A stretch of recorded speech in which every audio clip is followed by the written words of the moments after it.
એકવાર સ્વામી વિવેકાનંદ તેના આશ્રમમાં તેમના પાળેલા કૂતરા સાથે ચાલવા નીકળ્યા હતા. અચાનક એક યુવક આવ્યો અને સ્વામીજીના પગમાં પડીને કહેવા લાગ્યો કે સ્વામીજી, હું જિંદગીથી ખૂબ પરેશાન છું.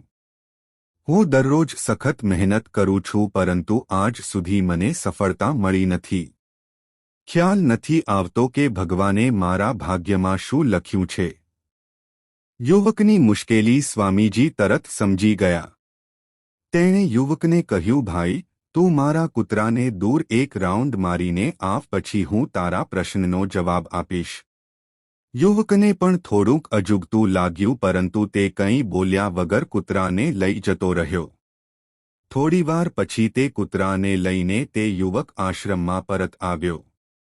સ્વામીજીએ જોયું તો કૂતરું જોરજોરથી હાંફી રહ્યું હતું. જ્યારે યુવકના ચહેરા ઉપર હજુ પણ તેજ યથાવત હતું. સ્વામીજીએ કહ્યું કે ભાઈ, મારું કૂતરું આટલું થાકી કેમ ગયું? તને તો કોઈ થાક દેખાતો નથી. યુવકે કહ્યું કે સ્વામીજી, હું તો ધીરે ધીરે આરામથી ચાલી રહ્યો હતો. પરંતુ આ કૂતરું તો બહુ જ અશાંત હતું. તે માર્ગમાં આવતા દરેક પશુઓની આગળ પાછળ દોડતું હતું. એટલા માટે તે થાકી ગયું લાગે છે. આ સમયે સ્વામીજીએ કહ્યું કે તારા પ્રશ્નનો જવાબ પણ આ જ છે.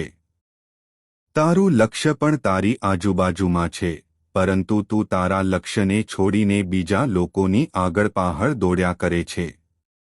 જેનાથી તું મેળવવા માંગે છે તે તારાથી દૂર જતું રહે છે. યુવક સ્વામીજીનો જવાબ સાંભળીને પોતાની ભૂલોને સુધારવામાં લાગી ગયો.